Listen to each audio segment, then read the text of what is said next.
Yesterday we discussed the indication and other aspects, so we're not going into detail regarding that. So it's mainly technical, how exactly we do the procedure. So things that you need for this procedure is pretty simple. Actually, it's a very inexpensive procedure. You don't need a fancy balloon compression kit. The other thing I really want to say that, and it's very not uncommon. Most people keep saying it's balloon decompression. It's technically balloon compression or micro compression and not balloon decompression. So all you need is a 14G 2He needle, which is readily available in most hospitals. You need a 4 French Fogarty catheter. You should be very clear that it's not Fogarty Fortis, because that's for a hard embolectomy. The reason is that it won't go through your 14G needle. So it has to be 4 French and not the 4 French Fogartys. You need a 3-way tap, a 1 ml lower lock syringe. You need some contrast media. You need some steri strips and some local anesthesia. So the position is supine position with sandbag underneath the shoulder, and the head really needs to be extended to get a good submental vertical view. We do this under general anesthesia, either full endotracheal intubation or laryngeal mask. You have to tell the anesthetist that you want the tube opposite to where you're doing the procedure, because you'll be putting finger in the oral cavity, so that should be accessible to you. Of course, you need to know how to use the fluoroscopy, how to visualize the foramen ovale using a submental vertical view. And I can't emphasize enough that you need to have a sandbag underneath the shoulder between the scapula really to give a nice head extension. So the technique of getting into foramen ovale is a standard Hartel's technique, which we all of us know as neurosurgeons. So generally the skin entry point is about 2 to 3 centimeter lateral to the angle of mouth. You then have another point which is 3 centimeter in front of the tragus along the zygoma, and the third one is the mid-pupillary line. So if you have this Hartel's triangle, you can then plan how you're going into the foramen ovale. So once you visualize your foramen ovale, as you can see nicely in this diagram, so you should see the maxilla, the mandible, the petrous bone, and the foramen ovale looks like a rising sun above the mountain. So that's the description you need to get. So you need to know, work around what sort of angles you need with the C-arm to get a nice visualization of foramen ovale. And I was talking about this yesterday, that you should not target the superior rim of the foramen ovale, because invariably the needle will go into the subtemporal region and you'll get a cylindrical balloon shape rather than a pear-shaped balloon. So always target the inferior rim, and if you're doing balloon compression, it has to be the medial end and not the lateral end, which we discussed yesterday. And that's because if you see this diagram from Roton, the CSF with the Meckel's cave is with medial to the posterior medial to the Gasserinian ganglion. So you're putting the balloon within the Meckel's cave, not in the ganglion itself. And that's why you have to be in the medial and inferior rim of the foramen ovale. So this is what we showed yesterday, that lateral rim is mainly for RF and absolute alcohol, whereas medial inferior rim is for balloon and glycerol rhizotomy.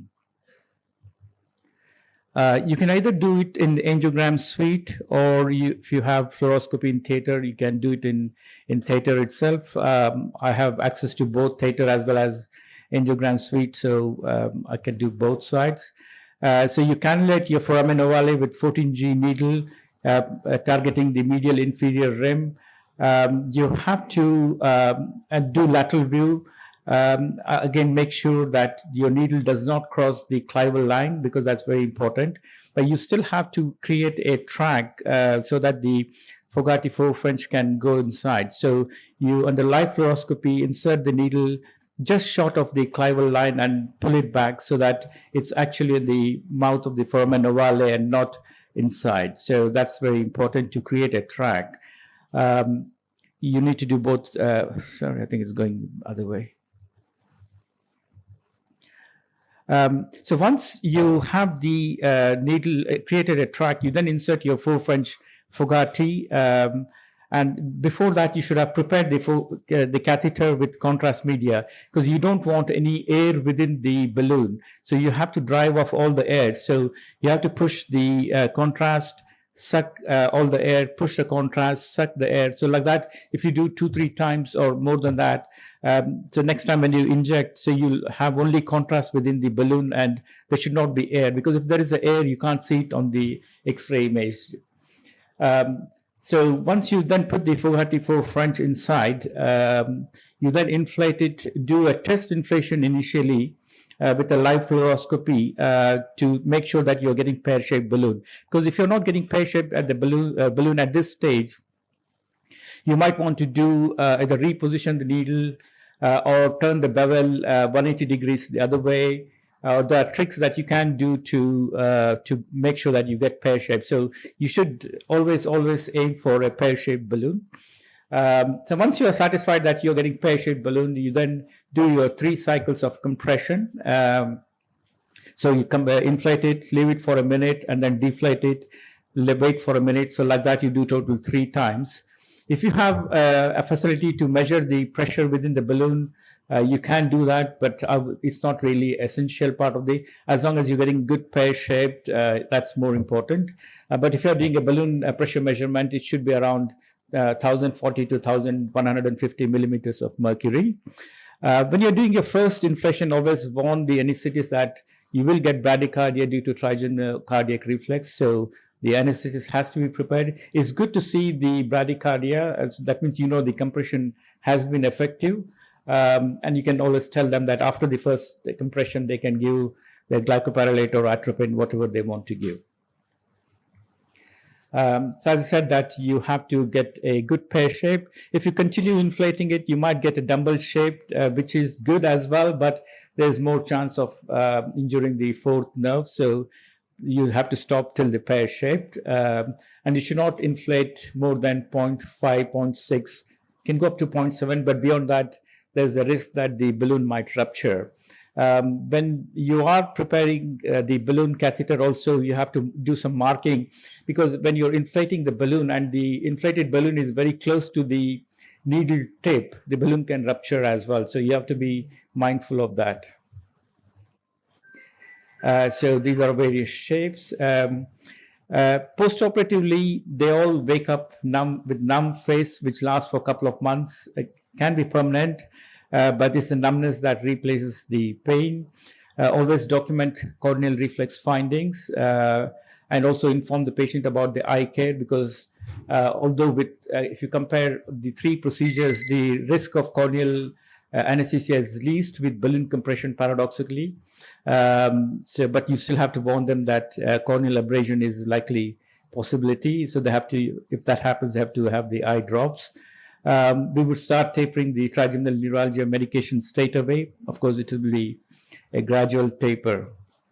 So that's how we do a balloon compression. If you're meticulous, you will always get a good pear shape, and patient will get anywhere from, average 2 years up to 5 years. We have patients where they get 10 years pain relief as well. So we would do this for V1, V2, V3, any branch, irrespective of the dermatome. You can do this procedure. Very comfortable and convenient to the patient, because you don't have to wake them up for on-table testing like we do for radio frequency. You don't have to sit them up to inject glycerol like we do for the glycerol rhizolysis. So it's a very quick procedure. It takes 10 to 15 minutes to do. And it's very well tolerated by both the anesthetist, surgeon, and the patient. Thank you. Shall I do the next one, or do the questions later on, or do the questions now? Exactly the same catheter. But that has a small tip which is non-inflatable from the balloon. So the tip is, so the balloon is slightly proximal to the tip. I brought the actually catheter from England. I don't know which catheters you use, but yes, you're right. So the whole, this one doesn't inflate, yeah. So there's a 1 or 2 millimeter of the tip, and then there's a balloon, and then there's a sleeve there, which is a marker there. So I think the questions we can take up in the OR, because we are running late, and then everything can be explained from there. Okay. So you can continue. The SPG block, yeah. So the next talk is on sphenopalatine ganglion block. Sorry.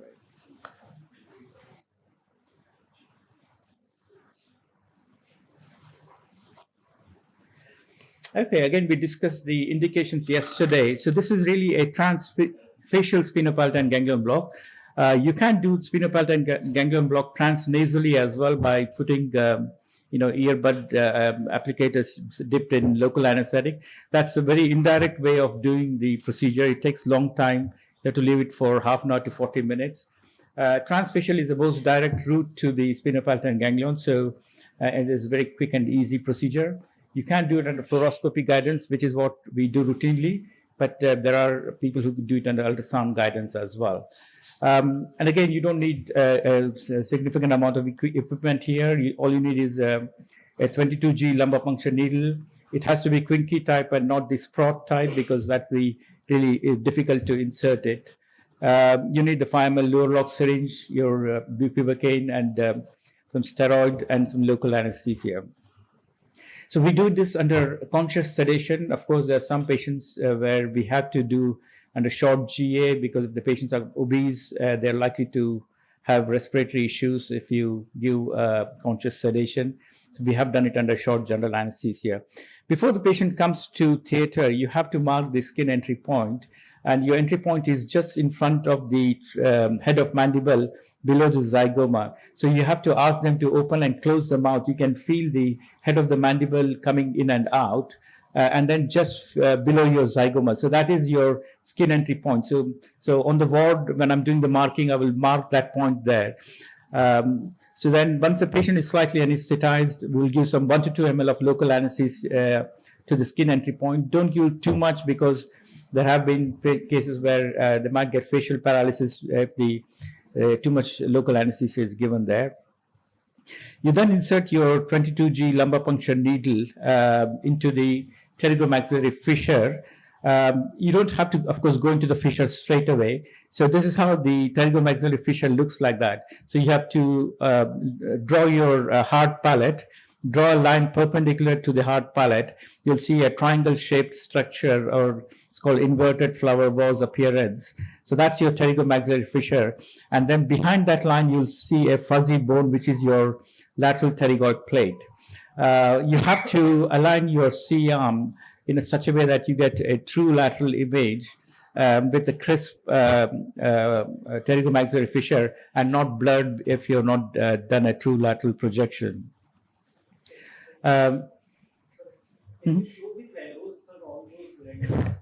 Yeah, okay. So this is, yeah, so this is the hard palate.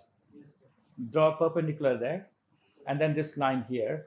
So this is the inverted flower vase appearance of pterygomaxillary fissure, and you can see this bone here. That's your lateral pterygoid plate. Okay.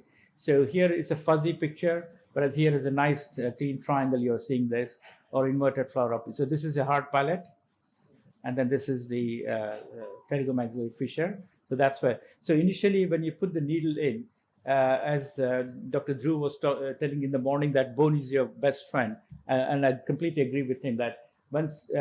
So this is the head of the mandible here. This is called as the sigmoid notch of the mandible there. So you're really going. This is the zygoma there. So this is the place through which you are going. You go and hit the lateral pterygoid plate first. Then you know your bearings there. Don't go too cranial in the pterygomaxillary fissure because that also communicates with the inferior orbital foramen. So you might get some transient double vision there. So you have to avoid going to the cranial end. So sort of somewhere in the middle, that's the best one.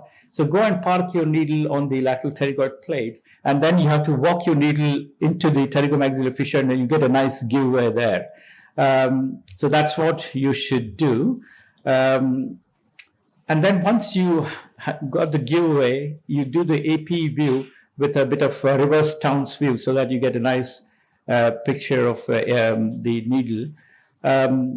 If you're unlucky, the needle can go into the nasal cavity because you know that the sphenopalatine or the pterygopalatine fossa also communicates with nasal cavity via sphenopalatine foramen, which is present just behind your middle turbinate in the lateral wall of the nose. If that happens, you have to withdraw the needle so that it is parked in the lateral wall of the nose there. So if it's somewhere else, then you're have not gone into the pterygopalatine fossa. So it needs to be really in the lateral wall, and of course not to here or not into the nose. So once you're satisfied that the needle is in the place, you then inject your bupivacaine and depomedrone or whatever you're used to it. I usually use 0.5% bupivacaine and 1 ml of either Kenalog or depomedrone. If I'm doing it for post-herpetic trigeminal neuropathic pain, I would avoid steroids because that can cause reactivation of the virus. So try to avoid that. But rest all other indications, you can give steroids. I think it's fairly simple procedure. It takes hardly 5 minutes to do the procedure. Very quick, and they get a good few weeks to months of pain relief. As I said, this is not a curative procedure. You can always repeat this procedure. It's more to tide over the crisis if the patient is in severe pain, alongside his medical management. Thank you.